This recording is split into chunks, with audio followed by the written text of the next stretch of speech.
இயேசு கிறிஸ்துவின் நாமத்தில் என் அன்பின் வாழ்த்துக்கள். கர்த்தர் நிச்சயமாய் உங்களை ஆசீர்வதிப்பார்.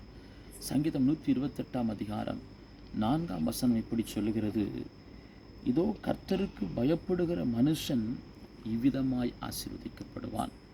இன்னைக்கு எல்லாரும் ஆசீர்வாதத்தை தாங்க ஆண்டவரே, அற்புதம் செய்யுங்க, என் வாழ்க்கையை ஆசீர்வதிக்கணும்னு சொல்லி எல்லாரும் விரும்புகிறாங்க. ஆனால் வேதம் தெளிவாய் சொல்லுகிறது, கர்த்தர் யாரை ஆசீர்வதிப்பார் என்று சொன்னால், கர்த்தருக்கு பயப்படுகிற மனுஷன் இவ்விதமாய் ஆசீர்வதிக்கப்படுவான். சங்கீதம் 128 அதிகாரம் 1 வசனம் சொல்லுகிறது, கர்த்தருக்கு பயந்து அவர் வழிகளில் நடக்கிறவன் எவனோ அவன் பாக்கியவான். அப்போ யாரை தேவன் ஆசீர்வதிப்பார் என்று சொன்னால், கர்த்தருக்கு பயந்து அவர் வழிகளில் நடக்கிற எவனாயிருந்தாலும் கர்த்தர் ஆசீர்வதிப்பார். கர்த்தருக்கு பயப்படுகிற பெரியோரையும் சிறியோரையும் தேவன் ஆசீர்வதிப்பார்கள். சின்ன பிள்ளையாக இருக்கலாம், வாலிபனாக இருக்கலாம், பெரிய ஆட்களாக இருக்கலாம், முதிர் வயதுள்ளவர்களாக இருக்கலாம். யார் இந்த பூமியில் கர்த்தருக்கு பயந்து நடக்கிறார்களோ அவர்களை தேவன் இவ்விதமாய் ஆசீர்வதிப்பார். எப்படி தெரியுமா?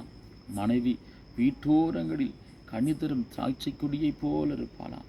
பிள்ளைகள் பந்தையை சுற்றிலும் ஒளிவு மர கன்றுகளைப் போல இருப்பார். ஆனால் இன்னைக்கு தேவப்பிள்ளையுடைய குடும்பத்துக்குள்ள சமாதானம் இல்லை, நிம்மதி இல்லை, வறுமைகள், தரித்திரம், போராட்டம், கடன், வியாதி என்று சொல்லி இன்னைக்கு குடும்பமே நரகமாய் மாறிக்கொண்டிருக்கிறது. காரணம் தெரியுமா? கர்த்தருக்கு பயப்படுகிற பயம் இல்லை. வேதம் இப்படி தெளிவாய் சொல்லுகிறது, அவர்கள் கண்களுக்கு முன்பாக தெய்வ பயம் இல்லை. எல்லாரும் கஷ்டப்படுறோம் அப்படிதான் சொல்கிறாங்களே தவிர, தேவனுக்கு நான் பயப்படுவேன்னு சொல்லுகிற அந்த உணர்வுள்ள இருதயத்தை கர்த்தர் பார்க்கிறார்.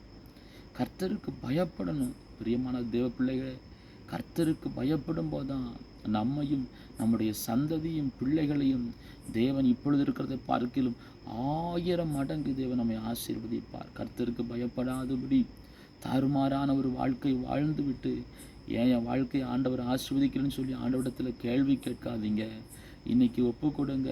கர்த்தருக்கு பயந்து வழியில் நடப்பேன், என் பிள்ளைகள் வழியில் நடப்பாங்கன்னு சொல்லி இங்கே ஒப்பு கொடுத்து ஜெபிக்கும்போது உங்கள் கைகளின் பிரயாசத்தை நீங்கள் சாப்பிடுவீங்க. கையின் பிரயாசம் நிற்கல பிரதர், எல்லா பொருளாதாரம் எல்லாம் ஆஸ்பத்திரிக்கு போகுது, வீட்டுக்குள்ளே வறுமை, தரித்திரம், பிரச்சனை, கடன். காரணம் என்ன?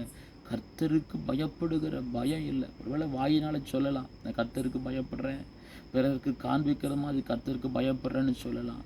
ஆனால் உள்ளான இருதயத்தில் தேவனுக்கு பயப்படுகிற பயம் என்றைக்கு வருகிறதோ அன்றைக்கு ஒரு குடும்பம், அந்த பிள்ளைகள் எல்லாம் இப்படி ஆசீர்வாதமாக இருப்பார்னு சொல்லி சங்கீதம் 128 அதிகாரத்தில் தேவனாகிய கர்த்தர் தெளிவாக எழுதி வைத்திருக்கிறார். தேவ பிள்ளையே, இந்த சத்தத்தை கேட்கிற நீங்கள் யாராயிருந்தாலும் சரி, இந்த வசனத்துக்கு நீங்கள் ஒப்பு கொடுத்தா நிச்சயமாய் தேவன் உங்களையும் உங்கள் பிள்ளைகளையும் ஆசீர்வதித்து பூமியின் உயர்ந்த ஸ்தானங்களில் வச்சிருப்பார்.